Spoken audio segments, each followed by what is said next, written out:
Hey you guys, welcome back. The last video that I did, or the last curriculum video that I did, was for my third grader. And so this time I'm going to do my sixth grader. So this child is one that has been in public school more than any of my other kids or my other child, because there's only been two of them that have been in public school. And so this child is most familiar with the public school curriculum. And when I took him out of public school, I felt like him having familiar curriculum would help ease that transition, which it did. So probably the hardest one that I had, piece of curriculum that I had to choose for him was math. And we have switched quite a bit for math. So when we left public school, this was in third grade, they were doing Envision math. And it was okay. And it was okay for a public school curriculum where the teacher there was no like teacher's guide. And, third grade, it's not that big of a deal, but as you get higher up, it's going to be a big deal. And so I started with that. And that didn't last for very long because I just felt like there wasn't enough to do on my part, and it wasn't open and go enough for me. There wasn't specified, spots where I knew that I could kind of test what he's, learned. And so that wasn't a great fit for us on a homeschool level. So the next thing that we tried using was teaching textbooks. Teaching textbooks was too simple for him. I have gone back and looked at their website and what they like their assessments, and I just can't. I must be missing something because I just can't get on board with that. I know they have the distance learning and all of that, and not distance learning, the CDs and the online forms.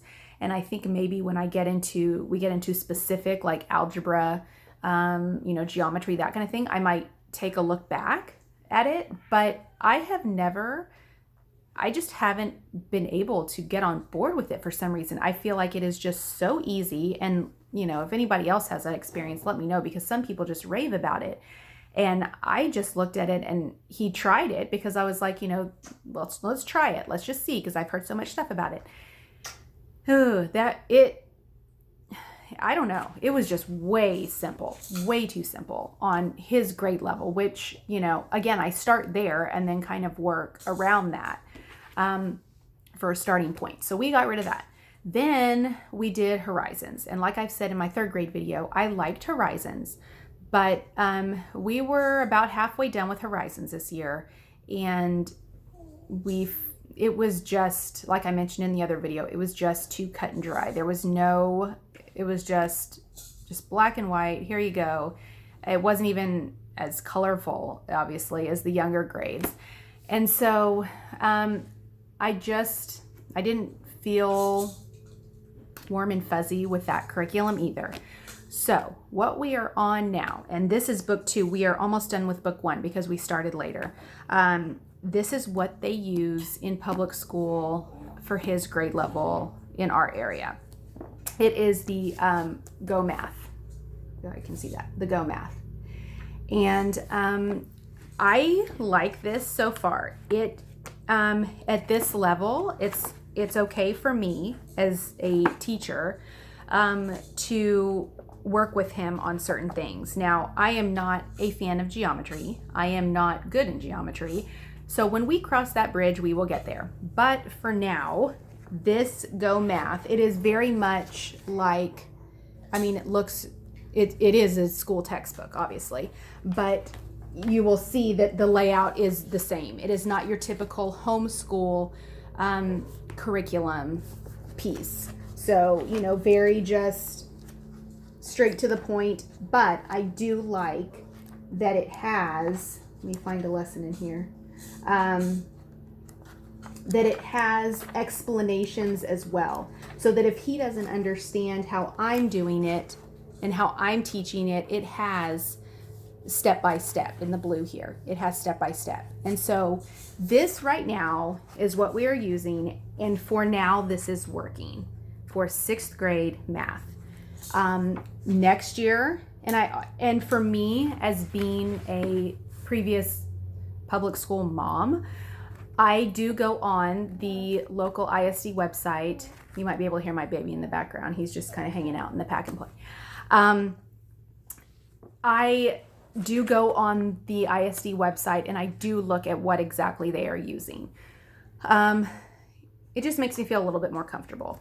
And again, if you've never been in public school, have never had a kid in public school, then you probably don't feel that way. You could probably care less what's on their website. But for me, I felt a little bit better about this, and he will be the first one to tell me I either like this or I don't, and especially for math. And like I said, I do like that it has the exact, step by step, and it's very straightforward, but very easy to understand, I think. So this is what we are using for math, and it seems to be working right now. So give that a try. There are 2 books, like I said. I have not looked for a teacher manual, but I believe that they have online. You can go, and if there's a question that you have about it, you can go research on that, as well as there are checkpoints in here too. So that I liked a lot as well. For language arts, if you saw my 3rd grade video, you will know that we use the good and the beautiful. I went ahead and did that for my 6th grader as well. Now, keep in mind, if you do the good and the beautiful, they one by one were simplifying. I mentioned they were doing the math, but the language arts as well, and they were doing it grade by grade. So I don't believe that they have gotten to the 6th grade level yet as far as simplifying and making it a little bit less time consuming. And so this is kind of the older version, but it works as well. I like this. And this is very beat up, okay? But this is the level 6 course book, okay? And it has everything that the 3rd grade level has, but maybe a little bit more of everything. So it has, I'm trying to not get my light right in there. It has the literature, grammar, punctuation, art, geography, spelling, vocabulary, and writing. So he's actually done a number of little art projects in here. You will, they'll ask you at the beginning, they give you a list of all the supplies that you would need, and you can either buy it as needed or you can buy it at the beginning of the year. I opted to buy it at the beginning of the year because I didn't know what lesson he would need it in. But pastels, and he has done some really good pastels artwork that is incorporated into this book. So that is another thing. I'm going to take this cover off because it's just getting in the way. That is something that I think he has really enjoyed. And so just to kind of incorporate that into this is kind of neat. So, your lessons, you will have geography, you will have the spelling up here. Again, I am doing it just like I am doing for my 3rd grader, where I am not necessarily doing this spelling part. I'm going to have a separate curriculum, which I'll show you in a second in case you didn't see that video. But they just have a lot of stuff, poetry as well, diagramming sentences, and you can go on their website or their Facebook, YouTube page also, and you can, if there's something you don't understand or you're not explaining it in a way that your child is understanding, you can go and they have it explained for you. So you can watch it, they can watch a video on it to see maybe better explain it in a way that you couldn't. Along with that, you also get your level 6 reader. This keeps falling. You also get your level 6 reader. So this is kind of how the small the words look. Again, my kiddos read Harry Potter, and so that's a lot of reading, very, very thick book. So I was a little bit hesitant about this, but it's been fine for him. So level 6, the reader, and then also I believe it asked for as well. And here the just an extra book that they wanted you to purchase from them. And so he's been reading that as well. And he's enjoyed that. So again, you can go on their website and get specific books that are tailored to the level that they are currently on, and use that as additional reading as well if you like their books. So handwriting, I have gone ahead and gotten the Good and the Beautiful handwriting. My third grader uses it, and then now my sixth grader uses this. So it's a lot of, some of it's a lot of writing, and some of it, I will say, the drawings, some of them are very intricate drawings and a little bit difficult, I would say. Like, for example, I'm going to show you this one. It says to copy the picture, sketch the picture before adding details. Okay. Now, I don't know about you guys, but that looks kind of hard. Okay. So I have, for those kind of drawings, I've said, just if you want to try it, go ahead. If not, just skip it, because you can do a lot simpler ones, you know, a lot simpler ones here. So obviously cursive is the focus. There is some print, but primarily cursive. And so that is what he should be doing. This does have, you know, religious context as far as what you're copying. So, you know, you might be copying, not everything, but you might be copying a Bible verse or, you know, every now and then, and that's probably the extent of it as far as religious context.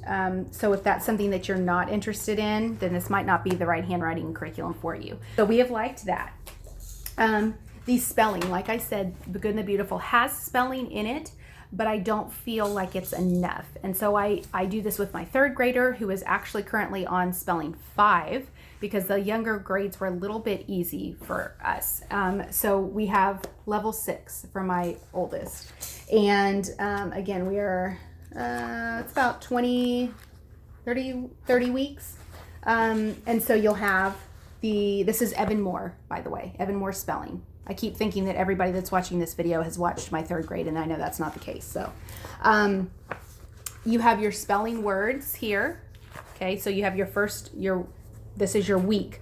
So you have your week of spelling words, and then you have, like I typically have them do this on a Monday, and then a Tuesday they'll do the word meaning, and then Wednesday and the spelling dictation, and then the next day they'll do the word study, the next day they'll do editing, and then I'll do a test on Friday. And just to make sure, if there's a word that they didn't understand or they didn't spell right, I'll just push it on to the next week and add it on there and keep adding it until they get it. So we have liked that. I believe the spelling might possibly only go till 6. Yes, it only goes through grade 6. So this will be his last year. I will see if maybe he can do, there might be another curriculum after this for next year, but I will do that in my 7th grade video and let you guys know what I have decided for that. My third grader and my 6th grader both started this. I apologize, there is no cover. I have no idea what happened to it. But this is what the cover looks like. So these are all the grades. I believe it goes up to 12. This is Wordly Wise, and this is vocabulary. So even though they have the vocabulary integrated into the Good and the Beautiful, I have gone ahead and added this in, and I have liked this, and they have liked this as well. It is similar to spelling, to the spelling curriculum. You have a week's worth, so your week's worth of vocabulary words and the definitions that they put at the front, and then you have the next activity. So like on a Tuesday, you do using the words in context, making connections, determining meanings, completing sentences. And the 6th grade, I will say, is sometimes a challenge for him. And I mean, even my 3rd grader as well. But I feel like this is a very good curriculum for vocabulary. And I believe they are challenged and they are learning a lot from this. Like I mentioned in my 3rd grade curriculum video, science and social studies or history are kind of to be determined at this point. So we started out the year doing the Good and the Beautiful unit studies, and then the Good and the Beautiful history. The history is okay, but I feel like family style might not be the right fit for us. So I'm going to kind of reevaluate. When we first started doing homeschool with him, I continued on. When we first started homeschooling, we continued on with the book, and for social studies, and he liked it, and he will sit and read and comprehend. And so I think that's what I'm going to be going back to for 7th grade. I'm going to look and see, because now he's getting into the specific time period. So not just like a year's worth of a bunch of time periods put together. It's, if he was in public school, he would be doing a year's worth of Texas history, or a year's worth of, U.S. history from this time period to this time period. So I think I'm going to go back and do that, and see how that works out, because I don't think the family style is it's a lot easier at their age to go and do an independent work. Now, I enjoyed reading, actually, when he was doing the book from school. I enjoyed reading that. And so I think, if I can sit down and read it with him, and it's enjoyable for me. So I will let you know what I do when I do the 7th grade video, but I'm pretty sure I'm going to be going back to just an individual book for him based on what he would be learning in public school. As far as science, like I said, I did the Good and the Beautiful, but I feel like they were a little bit elementary for him. A lot of them the unit studies, a lot of them only go up to 6th grade for the family style unit study. And I feel like it was a little bit too easy. So I don't think that's what I'm going to be doing. I think I'm going to go back, and he loves science, so he needs a little bit more than that. So science and history, we were using Good and Beautiful, but I don't think that's what we're going to be using. So I will let you know what I end up deciding in my 7th grade video. But for now, it's just kind of whenever we can do it, then we get around to it. And we've been pretty lax about it, actually, because I want them to focus more on the language arts and the math and make sure they get that done, and these basics that I consider basics. Science is too, but at this up until this level, he has not had to have anything specific. So I think that's going to change this coming year. And I'm going to look on the ISD website, see exactly what he would have been learning at this point in time. And it just, like I said, just makes me feel a little bit better. So that is 6th grade. Let me know if you have any questions, or if you have had any success with any other specific science or history, for that matter. And I will let you know what I decide to use for 7th grade, hopefully soon. All right, take care, guys. Bye.